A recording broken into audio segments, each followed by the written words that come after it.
पहला पाठ इब्रानियों अध्याय 4 पद संख्या 1 से 5, 11। ईश्वर के विश्राम स्थान में प्रवेश करने की वो प्रतिज्ञा अब तक कायम है, इसलिए हम सतर्क रहें कि आप लोगों में कोई उसमें प्रवेश करने से न रह जाए। हमको उन लोगों की तरह एक मंगलमय समाचार सुनाया गया है। उन लोगों ने जो संदेश सुना उन्हें उससे कोई लाभ नहीं हुआ, क्योंकि सुनने वालों में विश्वास का अभाव था। हम विश्वासी बन गए हैं, इसलिए हम उस विश्राम स्थान में प्रवेश करते हैं जिसके विषय में उसने कहा, मैंने क्रुद्ध होकर यह शपथ खाई, वे मेरे विश्राम स्थान में प्रवेश नहीं करेंगे। ईश्वर का कार्य तो संसार की सृष्टि के समय ही समाप्त हो गया है, क्योंकि धर्मग्रंथ 7वें दिन के विषय में यह कहता है, ईश्वर ने अपना समस्त कार्य समाप्त कर 7वें दिन विश्राम किया। और उपर्युक्त उद्धरण में हम यह पढ़ते हैं, वे मेरे विश्राम स्थान में प्रवेश नहीं करेंगे। सुसमाचार मार्कुस अध्याय 2 पद संख्या 1 से 12।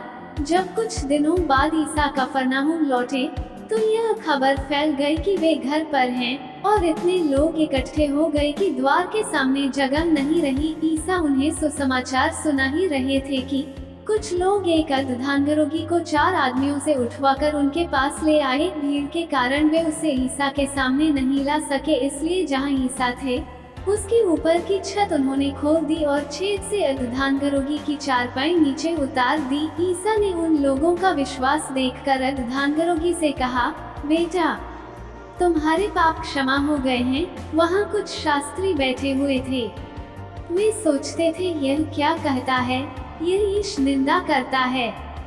ईश्वर के सिवा कौन पाप क्षमा कर सकता है। ईसा को मालूम था कि वे मन ही मन क्या सोच रहे हैं। उन्होंने शास्त्रियों से कहा, मन ही मन क्या सोच रहे हो, अधिक सहज क्या है अर्धांग रोगी से यह कहना, तुम्हारे पाप क्षमा हो गए हैं, अथवा यह कहना, उठो, अपनी चारपाई उठाकर चलो फिरो। परंतु इसलिए कि तुम लोग यह जान लो कि मानव पुत्र को पृथ्वी पर पाप क्षमा करने का अधिकार मिला है। वे अर्धांग रोगी से बोले, मैं तुमसे कहता हूँ, उठो और अपनी चारपाई उठाकर घर जाओ। वो उठ खड़ा हुआ और चारपाई उठाकर तुरंत सबके देखते देखते बाहर चला गया। सबके सब बड़े अचंभे में पड़ गए और उन्होंने यह कहते हुए ईश्वर की स्तुति की, हमने ऐसा चमत्कार कभी नहीं देखा। मनन चिंतन। आज हम एक अजीब सा दृश्य देखते हैं जिसमें कुछ लोग एक अर्धांग रोगी को प्रभु यीशु के समक्ष लाने की कोशिश करते हैं और घर की छत निकालकर उसमें से उसे प्रभु यीशु के सामने नीचे उतार देते हैं। क्योंकि प्रभु यीशु के चारों ओर बहुत भीड़ थी, प्रभु यीशु उसके पापों को क्षमा करते हैं और उसे चंगा करते हैं।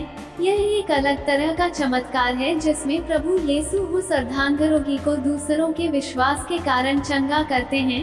वे लोग उसे क्या सोचकर उसे प्रभु के समक्ष लाए। वे उसे प्रभु यीशु के सामने पहुंचाने के लिए इतने उतावले क्यों थे? क्या उन्हें पता था कि वो व्यक्ति पापी था? प्रभु यीशु उनके विश्वास की प्रशंसा करते हैं, क्योंकि वे लोग जानते थे कि यह व्यक्ति कैसा भी हो, लेकिन एक बार इसे अगर ईश्वर के समक्ष पहुंचा दिया जाए तो प्रभु सब कुछ संभाल लेंगे। यह व्यक्ति स्वयं ईश्वर के समक्ष पहुंचने में असमर्थ था। आज की दुनिया में हम अनेक ऐसे लोगों को देखते हैं जो पूर्ण स्वस्थ होते हुए भी उस अर्धांग रोगी की तरह बन जाते हैं और ईश्वर के सामने नहीं पहुंच पाते। वे अपने सारे काम करते हैं, जीवन में उनका कोई काम नहीं रुकता, लेकिन चर्च जाने या प्रार्थना में भाग लेने के नाम पर उन्हें लकवा मार जाता है। वे ईश्वर की उपस्थिति में जाने में असमर्थ हो जाते हैं। ऐसे लोगों को ईश्वर के समक्ष पहुंचाने के लिए दूसरे भले लोगों की जरूरत पड़ती है। कभी कभी दूसरों के विश्वास के द्वारा भी किसी के जीवन में ईश्वर चमत्कार कर सकते हैं।